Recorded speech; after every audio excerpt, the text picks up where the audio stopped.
Om Prithvi Shantirantariksakam Shantir Dyaus Shantir Disha Shantiravantara Disha Shantirakni Shantir Vayu Shantiraditya Shantish Chandrama Shantir Nakshatrani Shantirapa Shantiroshadaya Shantir Vanaspataya Shantir Gau Shantiraja Shantirashva Shantir Purusha Shantir Brahma Shantir Brahmana Shantir Shantireva Shanti Shantir Me.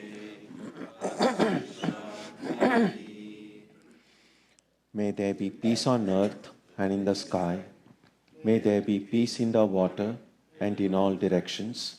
May there be peace in the plants, in the trees, and in animals. May there be peace in the hearts of all beings. May there be peace in everyone and in everything. Sarvetra sukhinas santu, sarve santu niramayaha.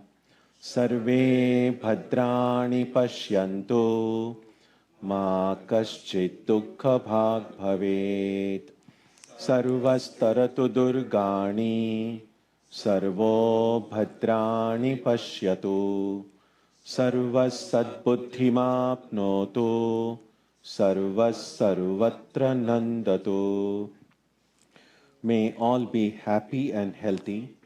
May all see what is good, and may no one experience misery. May all overcome their obstacles and acquire good tendencies. May people everywhere find joy and fulfillment.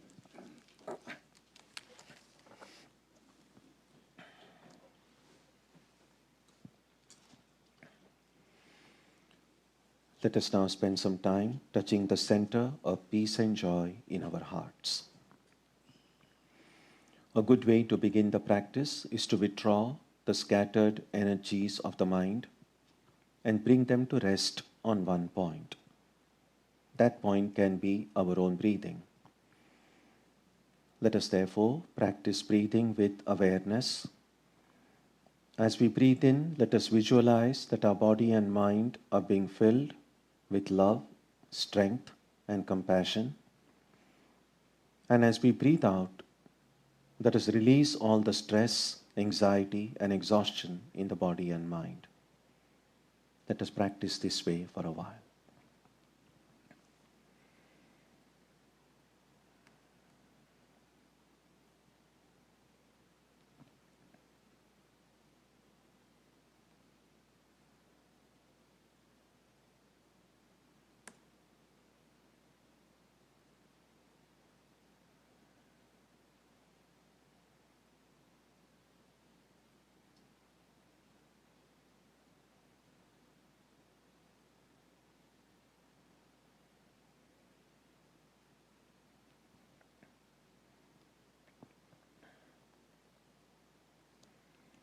Let us now turn our attention to the region of our heart. Although God is present everywhere and in everyone, the divine presence can be felt most clearly in our own hearts. We can meditate in any way we have been taught. To remain focused, we can take the help of a short mental prayer or a mantra or a divine name. Let us now spend some time dwelling on the presence of God in our hearts.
Om Shanti Shanti Shanti Harihi Om.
Om Asatoma Satkamaya Tamasoma Jyotirgamaya Mrityorma Amritam Gamaya Aviravirmagedhi Rudrayatte Dakshinam Mukham Tenamam Pahi Nityam.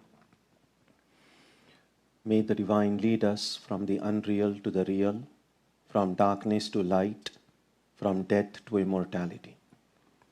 May the Divine Consciousness fill our hearts and protect us. Our subject today is meditation on the elements. Every spiritual seeker practices meditation of some sort, of some kind. In fact, even people who don't care for religion and spirituality seem to have some kind of a practice, might come close to meditation practice or something they themselves speak about meditation. We have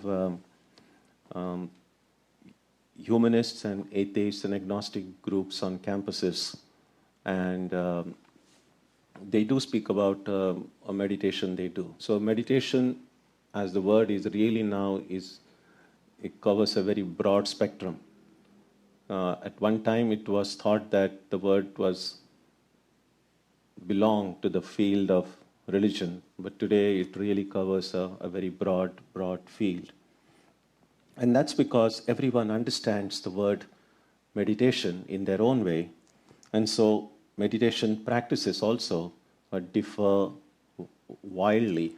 There is no one standard meditation practice.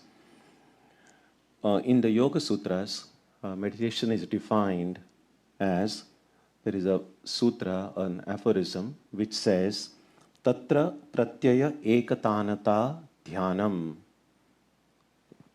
which means the continuous flow of the same knowledge is meditation. Now, oftentimes the mind is visualized as a lake, or a lake filled with water. And every wave in that lake, every ripple on the water of that lake is a modification. In Sanskrit, the word used is vritti.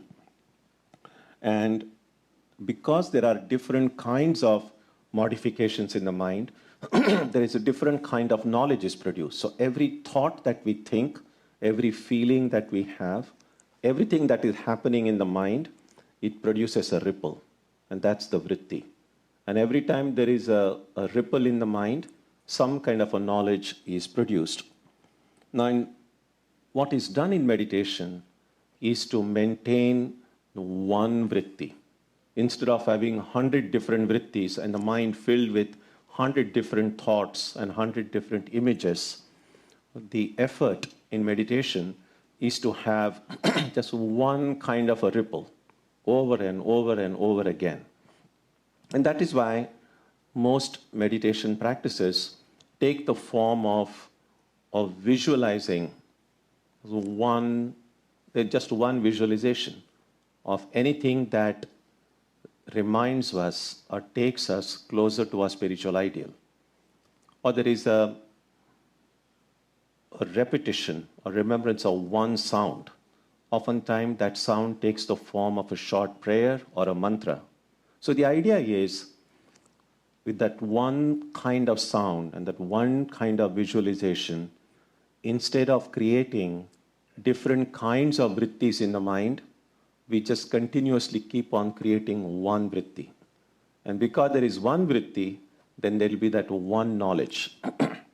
And that is what meditation, according to yoga, is. A continuous flow of the same knowledge, a continuous production of the same kind of vritti in the mind. Now, what are the elements? We said meditation on the elements. Now, elements we can understand in terms of the basic or the primary building blocks of the universe.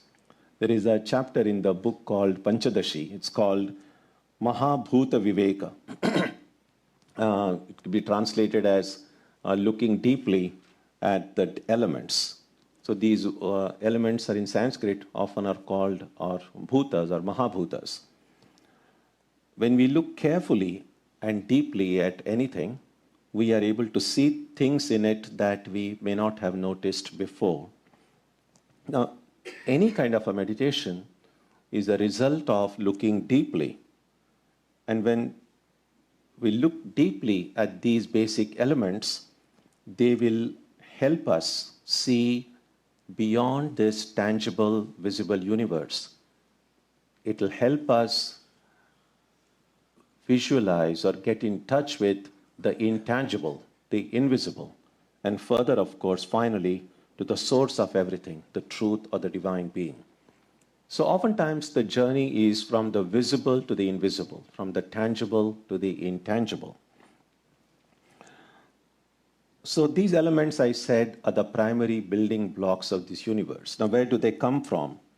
The Taittiriya Upanishad has this passage which says, Tasmat va etasmat akasha sambhutaha akashat vayuhu vayo ragni agne rapaha adbhyav prithvi prithvyam oshadhayaha oshadhibhyo annam annat purushaha. When it's chanted, it's beautiful. So, put simply, what this passage means is from that divine source of everything, from the Atman, emerged space. So the first element to emerge from the divine, it's kind of a Vedantic cosmology. How did this visible universe come? And clearly, broadly, all religious traditions will say it came from God. Now, how exactly the material universe came from God, there would be different ways of expressing that idea. It's expressed in the Upanishad this way, that from the Atman, the Atman is the non-material entity. So the first material to appear from the Atman was space. And from space came air, from air came light or fire, from fire came water, from water the earth, from the earth came plants, from the plants came food, from food came a human being. Now this is clearly you translating these words in a language it's intelligible, but it could also be a little bit distorting, in the sense that although we have used the words space, air, fire, we have to remember that this is not our present idea of space, air, water that we have. So when these elements first emerged, they were extremely subtle. Therefore, they were often called tanmatras. And then they have a mechanism described about how these subtle elements combine with each other. It's a process called Panchikaranam. In fact, there is a small book we have in the bookstore called Panchikaranam, which describes in what proportion they combined. How do we know they combine in that proportion? We don't know. That's what the book says. Is it real? Have they calculated it? And the Upanishad said, it doesn't matter because it didn't really happen anyway. So the point is not about whether the proportion is right. So they didn't really bother about, you can mix them up in whatever way you like. That was not the main point. The point was, in the beginning, they were very subtle, very intangible. And then at some process, they kind of mixed and intermixed among themselves, and they became a little bit more visible. That's when they became the Mahabhutas. So from the divine, these very subtle elements called tanmatras, which then become tangible. Again, tangible in the sense, how tangible is a subatomic particle? Clearly, none of us can see. It's still intangible for us. But at least it was tangible enough for it to then combine and then ultimately form this material universe that we see and encounter. So the source was one, and this infinite, diverse universe that we see emerged from that one. And spiritual life is often seen as going back to the one. if we have come from the one and the many, this diversity, wonderful as it is in many ways, is also maddening. It's also crazy. It's also all of the problems we have is only in this multiplicity. Our present experience of kind of oneness, the closest we go to it is when we are fast asleep. And in that state of deep sleep, no one has any problems of any kind. The moment there is multiplicity, whether it is waking or in dream, there are wonderful things, but there are also terrible things. And so what they said was, since a universal experience is when there is no multiplicity, when there is just no duality of any kind, we are at our best. That's a very blissful existence. So can we now go back to that state of oneness? In the language of myth, we can call that going back, in a sense of going back to the Garden of Eden, for instance, from where Adam and Eve were expelled. As long as they were with the Lord in the garden, everything seemed to be fine. When they were expelled, of course, an act of disobedience, and then all the problems started. So the way of spiritual life can be understood as once again finding our way back to that Garden of Eden. In Vedanta, it is described as examining the many, examining the diversity that we have deeply, and recognizing that it is really the one, which felt like many, but it was always the one. Now, perspectives matter. Worldviews do matter.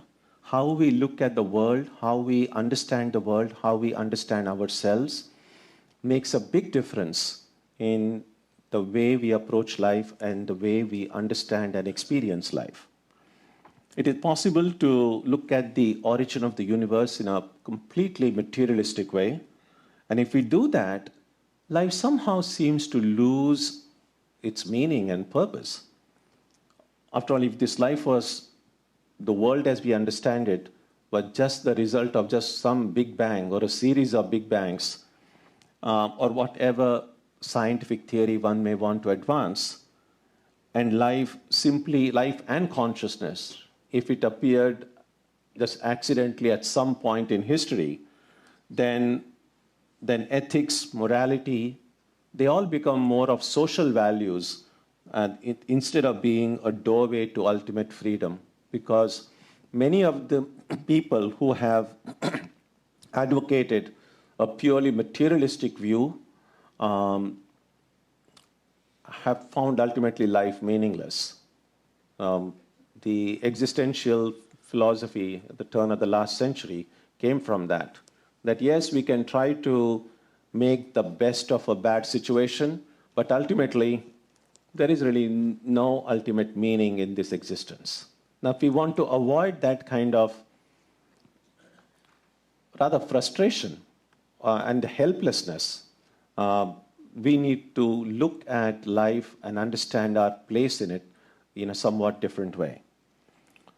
So if we look at this material world and see that it originated from a spiritual source, it somehow then becomes invested with meaning. Life acquires some purpose, and then there is a chance that we might be able to find the path to freedom and fulfillment.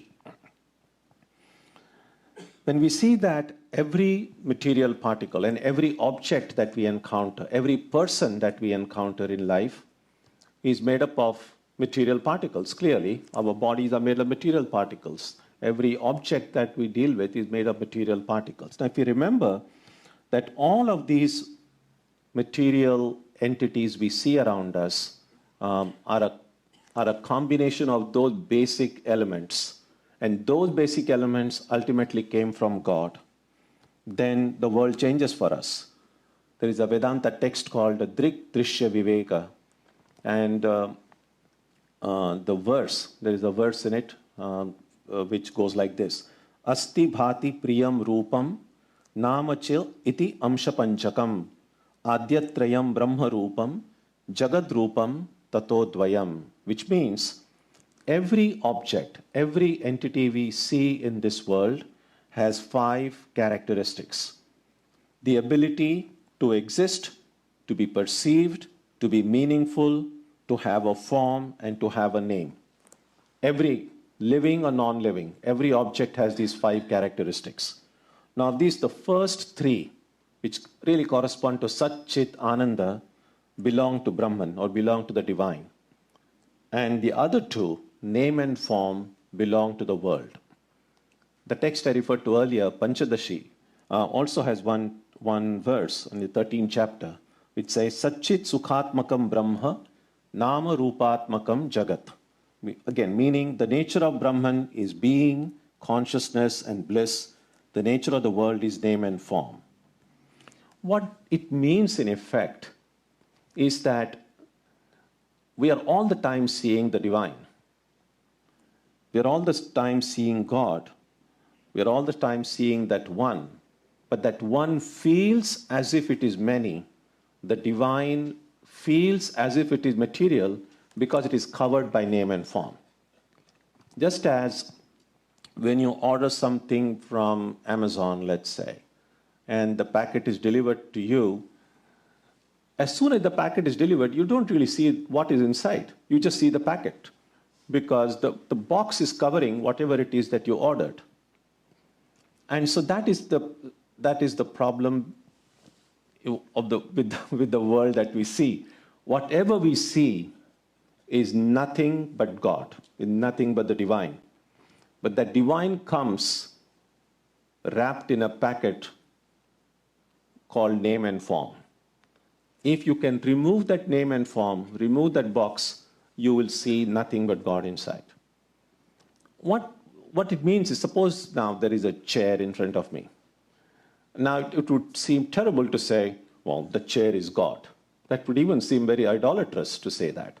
But what the Upanishads are saying is, this object called chair in front of me, if I can find a way to separate that object from its name and from its form, if I can take the chair form out of it, and if I can free it from that identity as a chair, what remains is nothing but God. And as I've sometimes mentioned earlier, to kind of put it in a somewhat simplistic way, is that when my eyes are closed, I don't see anything. When I open my eyes, that first moment, the smallest part of that moment, I'm seeing nothing but God. Unfortunately, very quickly, God in front of me gets covered by the already existing ideas I have. Oh, this is the world, these are the people, and the color, and the sound, and my memories, and my impressions, and my biases, and my prejudices. All of these things come and cover the divine. Now, if I can find some way of getting rid of all of that, we'll be seeing God all the time and everywhere. So reminding ourselves of this, because sometimes there is a real danger in spiritual life that when we say, oh, I believe in God, or God is who I meditate on, or God is who I pray to, in our mind, we might sometimes think of God as separate from this universe, spatially separate. And the insight that the Upanishads present before us is not to think of God as someone separate from the material universe, not even to think of, in certain practices, it might be helpful to know and recognize clearly spirit and matter are two different things. But not too different in the sense that, well, here is spirit and here is matter and they are two different. They are not different in that sense. What it means is that there is only one. But that one, a spiritual seeker seeks to see that one as spirit, and a materialist sees that same one as material. So they are not too different in that sense. It's just a perception of what we see. So we are encountering the one, but how we encounter that one is the most important thing. So once we, as spiritual seekers, if this makes sense up to this point, then we can make an effort, even as we navigate our life through this material world, to remind ourselves as often as we can that I am dealing with God all the time. In meditation, yes, of course. When we go to a place of worship and we pray, of course. But not only then. Even when the sermon ends, even not just the once a week religious thing that we do, but rest of the time as well, that I'm encountering God all the time. That self-reminder can change our life. How it's somewhat easy to have that reverence when we think of God, when we go to a place of worship or a place of pilgrimage. But can we feel that same reverence even when we are dealing with an apparently secular material universe? And the phrase that comes to mind is a reverence for life itself. Many of you are familiar with, that was the phrase that Albert Schweitzer made that phrase very famous. It was in the heart of an equatorial Africa that Dr. Schweitzer hit upon this phrase, which summed up his philosophy. This phrase and the ideas that emerged from it have been taught in schools and have provided the foundation and inspiration today for the ecological and humanitarian movements of not just the present day, but also beginning from last century. So I would like to read to you a small passage of how Dr. Schweitzer described the moment when this reverence for life became a focal point of his life. And this is in his own words. So he wrote, "For months on end, I lived in a continual state of mental excitement. Without the least success, I let my thoughts be concentrated, even all through my daily work at the hospital, on the connection between a positive view of the world and ethics. All that I had learned from philosophy about ethics left me in the lurch. I felt like a man who has to build a new and better boat to replace a rotten one that's no longer seaworthy, but does not know how to begin. I was wandering about in a thicket in which no path was to be found. I was leaning with all my might against an iron door which would not yield. While in this mental condition, I had to undertake a longish journey on the river. The only means of conveyance I could find was a small steamer towing an overladen barge which was on the point of starting. Slowly, we crept upstream, laboriously feeling it was the dry season for the channels between the sandbanks. Lost in thought, I sat on the deck of the barge, struggling to find the elementary and universal conception of the ethical which I had not discovered in any philosophy. Sheet after sheet I covered with disconnected sentences, merely to keep myself concentrated on the problem. Late on the third day, at the very moment when at the sunset we were making our way through a herd of hippopotamuses, there flashed upon my mind, unforeseen and unsought, the phrase, reverence for life. The iron door had yielded, the path in the thicket had become visible." We must be grateful to those hippopotamuses. It's an amazing, such an inspiring phrase, reverence for life. That life itself is divine. We can find the presence of God not only in some few fixed places, but it is possible to find the presence of God everywhere. And so, one way of looking at this world, even a materialistic way, would be, all said and done, ultimately, this whole universe that we see is just a big ocean of material particles, atoms, molecules, and all subatomic particles. Now, as a spiritual seeker, as a student of Vedanta, if I keep in mind, yes, these are material particles. These are ultimately the elements, the building blocks of this universe. But where did these building blocks come from? Where did these particles come from? Ultimately, Atmanaha, Akasha Sambhutaha, it came from the Atman, it came from the divine.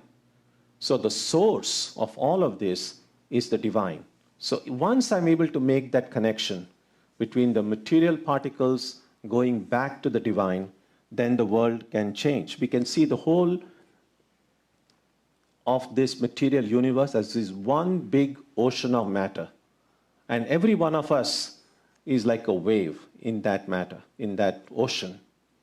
And we know that although waves can have different identities, ultimately they are all formed by the same water of the ocean. No wave can say, oh, I'm just going to keep myself clean. I'm just going to throw all the trash in the wave which is next to me, my neighbor wave. It doesn't work, because that, by hurting another wave, by polluting the water of a wave next to me, I'm polluting myself.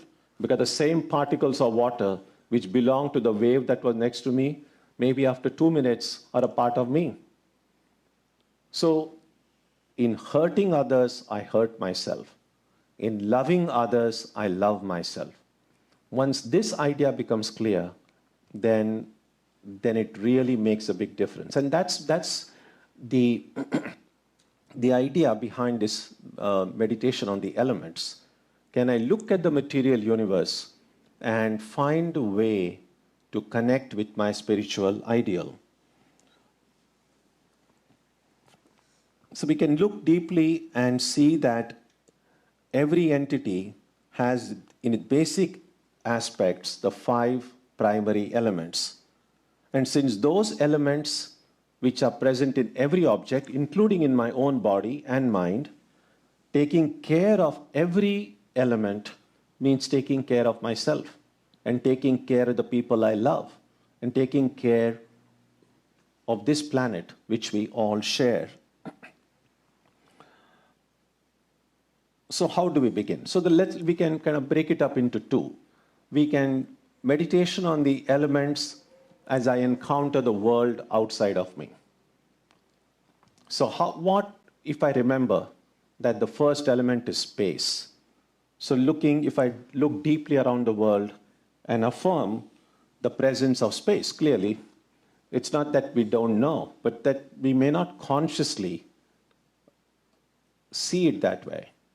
Although we live and move in space, but if we can find a moment to remind ourselves that the space that I encounter around me is a basic element and it came from God, then we are able to see that its sanctity, and then we can make an affirmation that I must avoid. Again, we can be very creative in how we want to look at these material elements and remind us of our spiritual ideal. One way of looking at space, we can make an affirmation, I must avoid overcrowding, for instance. Because both physical space and mental space, when we respect space, it provides us with peace and harmony. And so having too many thoughts in the mind at the same time, I'm not giving enough space in my own mind. So give some space. Same thing with regard to the space around us. Not just the physical space. Respect the physical space between people, but also the mental space.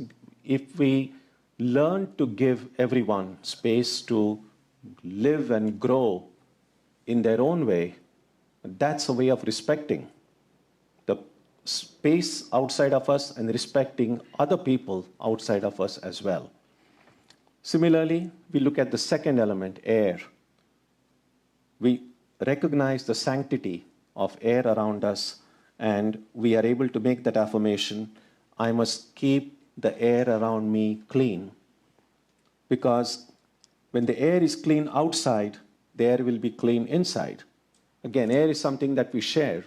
We cannot say, "Oh, just the air in my own little home, I'm going to keep it fine, and I'm just going to pollute all the air outside." It doesn't work that way. If I open my window, that air is going to come in. So because it is the same air we breathe, it's our responsibility then to try, every one of us, to try to keep the air clean. I mean, we know today the climate change and the environmental concerns. We cannot, it doesn't make sense for us to say, I'm just going to keep my own little place clean. I mean, that's one of the issues that's been currently being debated in many different ways. The forest fires that are burning in Brazil, for instance. Is it only a Brazilian problem, or is it a problem of the entire planet? Now, these are the kind of issues we'll have to deal with increasingly in the days, months, and years ahead. Again, we can look around and find the presence of light or fire. We recognize its sanctity and make an affirmation, I must conserve energy, because our lives depend on energy resources. If we use the world's energy resources responsibly, not only will it make my own life happier, but also the lives of our children and grandchildren. So, looking deeply, finding the presence of fire and light, we can connect it with the importance of conservation of energy.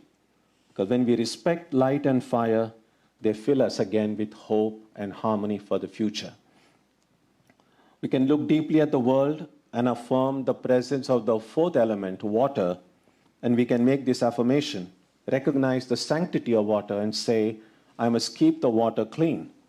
Because when the drinking water is clean and abundant, it sustains life and promotes health, my own as well as of others. We know how when water supply is bad, it can cost lives, it can cost health. What happened in Michigan some years ago, and still, the problem still persists. And that's just one example. There are countless such examples of the problems of water in other parts of the world as well. So we'll recognize our responsibility towards keeping water clean if we look at it from a spiritual standpoint. I need to emphasize this because sometimes in Vedanta we speak so often about, oh, this is all an appearance, this is all unreal. And it sometimes creates the false impression, oh, it's all unreal, so why bother to do anything for the world?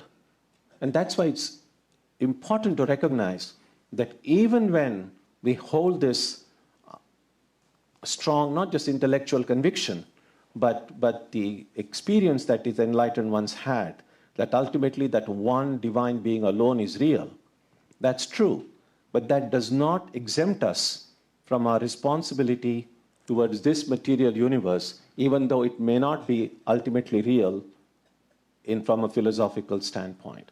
In fact, if I'm able to carry out my responsibility to the planet and the people and the community around me, only then will I have that clarity and the purity of heart to recognize the deeper truth behind it.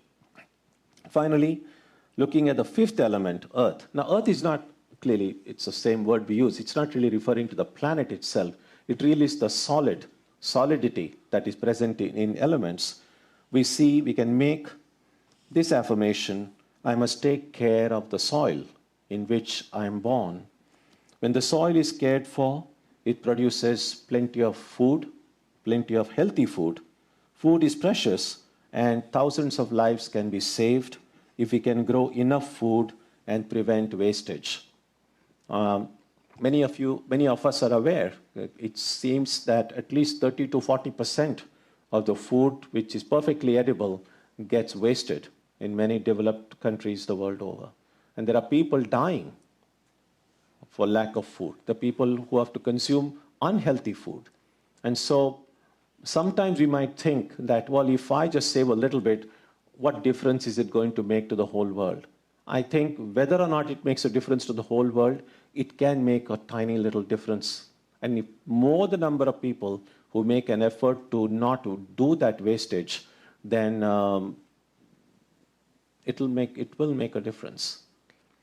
And so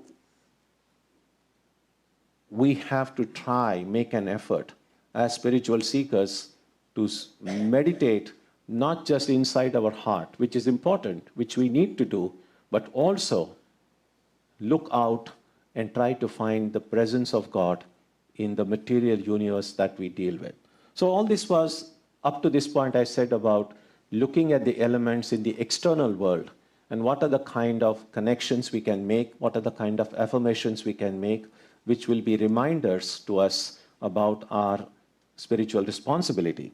A similar method can be done about looking at the elements within of our own body and mind.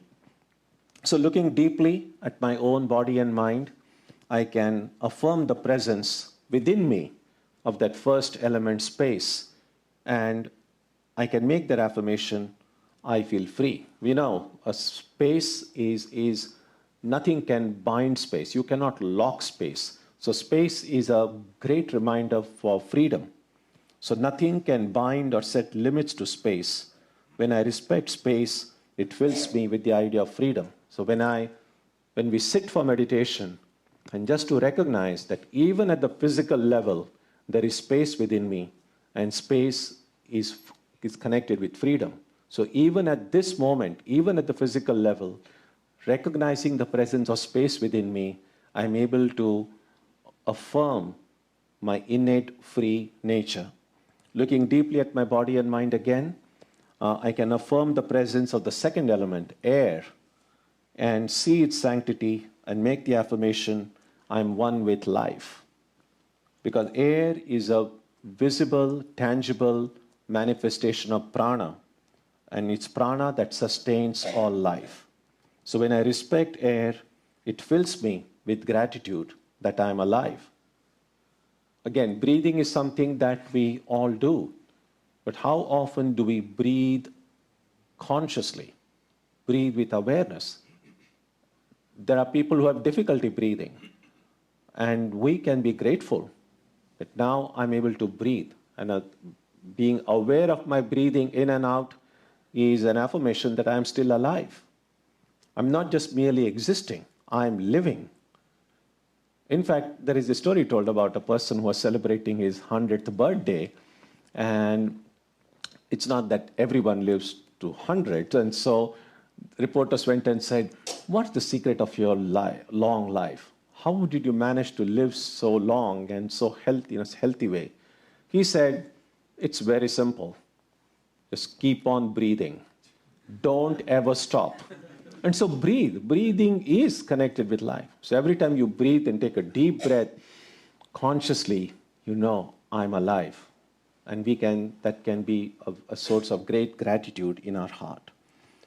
Looking at our body and mind, we can affirm the presence of the third element, light, and see its sanctity, and we can make an affirmation, I'm one with consciousness. Because light is the light of knowledge, the light of consciousness. Without consciousness, actually, even this material light cannot be seen. So consciousness is the very basis of all knowledge in life. So when I respect light, it fills me with the light of consciousness. Looking deeply at my body and mind, I can affirm the presence of the fourth element, water. I can see its sanctity and make the affirmation, I feel clear. Water, it stands for clarity. When you go hiking, when you go to some distant mountain streams, the water that we see in Charles may not always be so clean. But if you go to some streams up in the mountains, and you look in the water and you see the very clear water.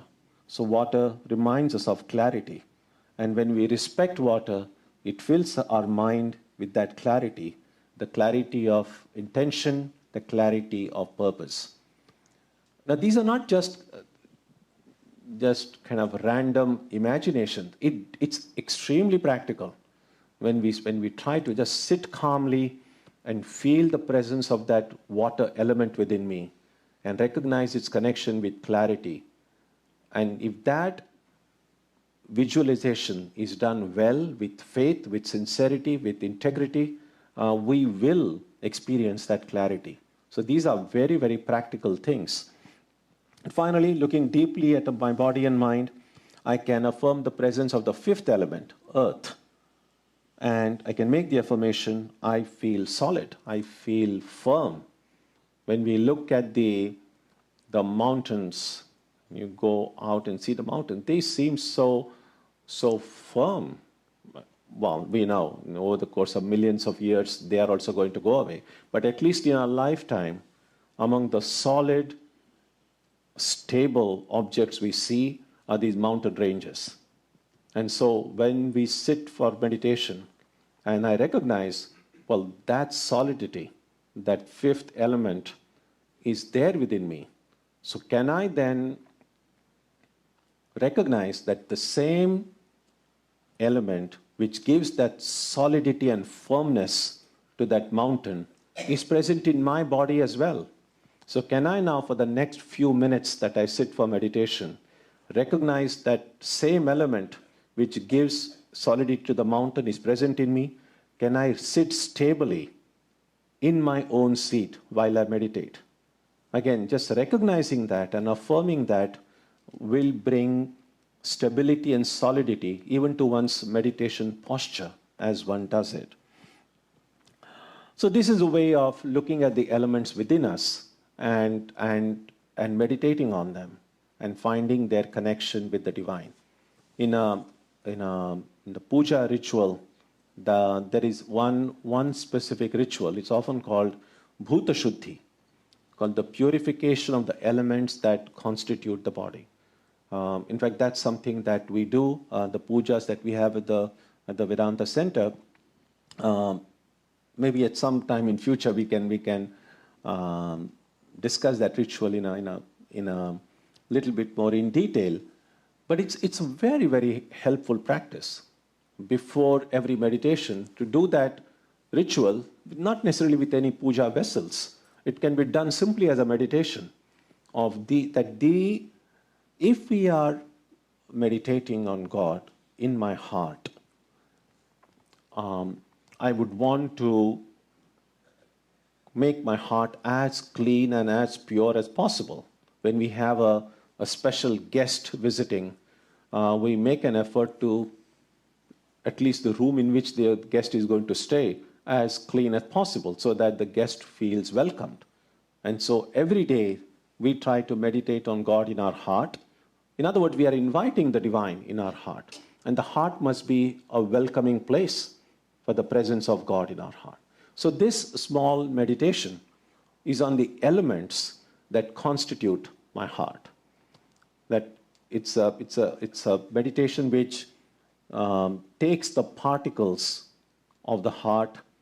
Well, to put it simply, as I said, we'll discuss it in detail in a future occasion about how to identify those elements, recognize the moisture in them. And moisture is really of all these worldly desires and ambitions.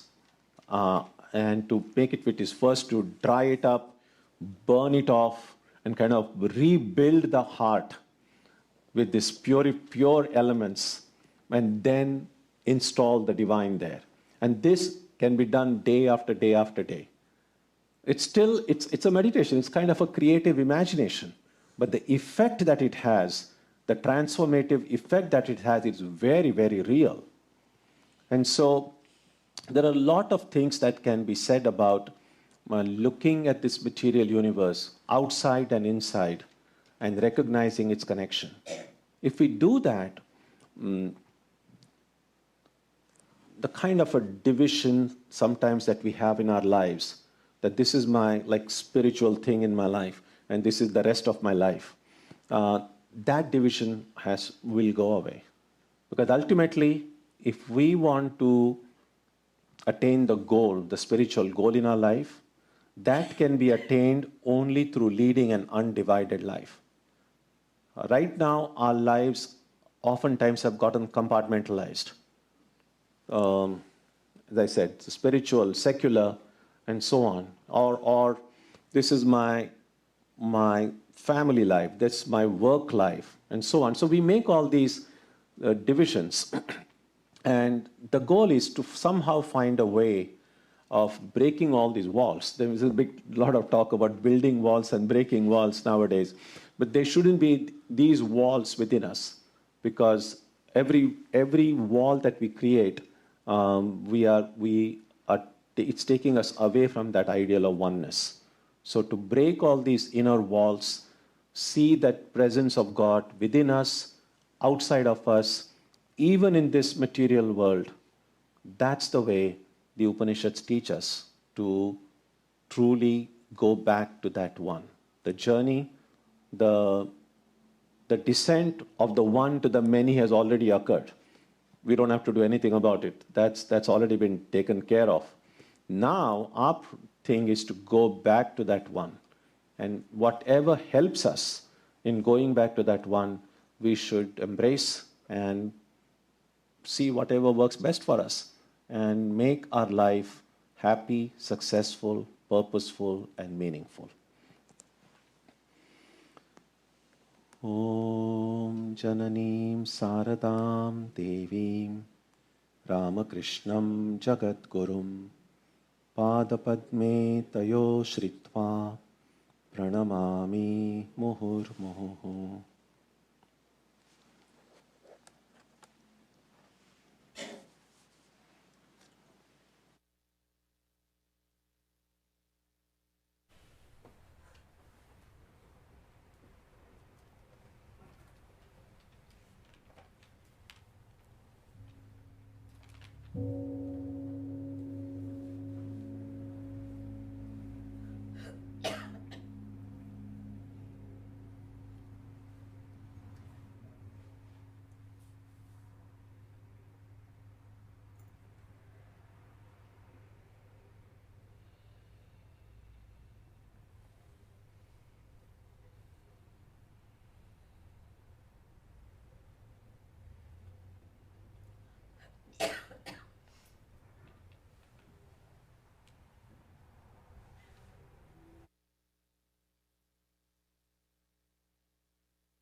Next Sunday, we will have a Kali Puja, the day of the Diwali. So we will not have the Satsang in the morning. The Kali Puja will begin in the evening at 6:30 and should run approximately to up to 9:30 or so. So all of you are welcome.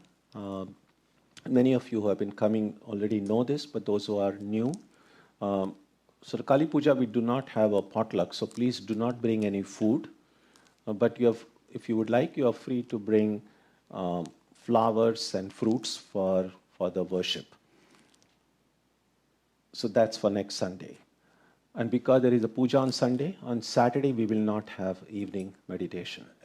So this week there will be meditation on Tuesday as usual. Also on Wednesday, instead of our study group discussing of Swamiji's Chicago lectures as we have been doing, this Wednesday we have a guest speaker, Swami Tyagananda of the Vedanta Society of Sacramento. He is visiting and he will speak on the subject spiritual approach to suffering. So I'd encourage all of you to come. That will be on Wednesday, 7:30, Swami Tyagananda on spiritual approach to suffering. So those are the upcoming programs. So let's do the prayer now on page 3.